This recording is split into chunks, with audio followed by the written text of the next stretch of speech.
Okay, so playtime ng mga Bolonchu. Ayan. Rowa, Layla, ayan sila. Ayan, nakakawala sila ngayon.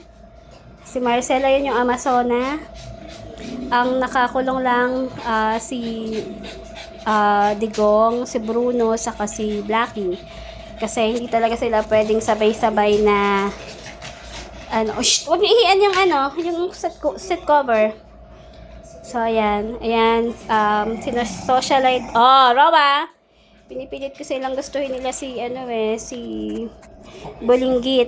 Kasi, or si Yafa. Kasi, lagi silang nag-aaway. Pero ngayon, so far, wala pa namang awayan na nangyayari. 1 hour na silang nakakawala. So, hindi agad ako nakakapag-video kapag pinakawalan sila kasi kalat-kalat yung pupi nila. So, isa-isa sila.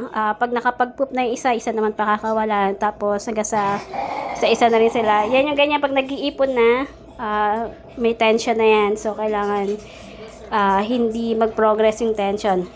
Quiet! Kaya ako laging may ganito kasi takot sila dito. Hindi ko naman sila pinapalo ng malakas. Pero, para din talaga silang mga bata na kailangan madisiplina. Saka dapat may kinatatakutan. So, yan. Mag-unboxing din ako ng kanilang dog food. Iba tong nabili ko ngayon yung maintenance ng ng Good Boy. Wala kasi yung Woofy. Yung Woofy, ubos na. Tapos, yung original naman na dog food, yung original flavor, out of stock din. Kaya yung maintenance yung nabili ko. Sana magustuhan pa rin nila. So, ayan. Oy, nagpupi na yung yan. Yung sinasabi ko kasi si Yafa, kabababa niya lang. So, yun, magdadakot muna ako. So, post mo na. So, yun, nadakot ko na yung puppies. Si Bududuts nagpoop din.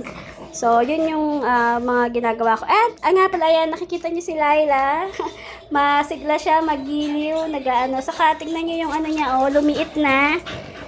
Lumiit na ng konti yung kanyang, ang tag dito, yung tumor niya. Hindi ko alam or baka nakahiga lang siya. Pero, palagay ko talaga lumiit ng bahagya. So, hindi ko alam kung bakit. Pero, masigla siya. Naglalaro siya. No! No! Ayan, may tension na naman. No! No! No! I said no! So, yan si Amazona. Naghahamon na ng awayan pag ganyan. So, yan. Nakikita niyo yung behavior nila. Naiipon kasi yan kasi nga hindi sila madalas nakakalabas. Pero, kapag talaga may oras ako, ganyan,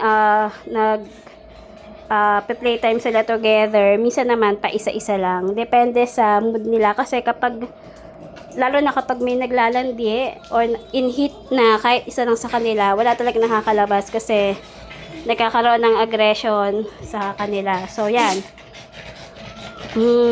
Mamaya si Bruno naman ang ilalabas ko, saka si Bruno kasi hindi talaga pwedeng may kasama kasi nangaaway talaga siya. Saka si Blackie. So kapag nakakulong na ulit tong mga to, saka ko naman sila pakakawalan yung mga sobrang aggressive.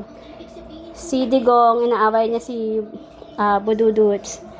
Si Bruno lahat inaaway. Si Blackie lahat inaaway. So, hindi talaga sila pwedeng may kasama. So, yan. Yan ang routine nila. So, yan ang aming hapon. Mag-unboxing din ako mamaya.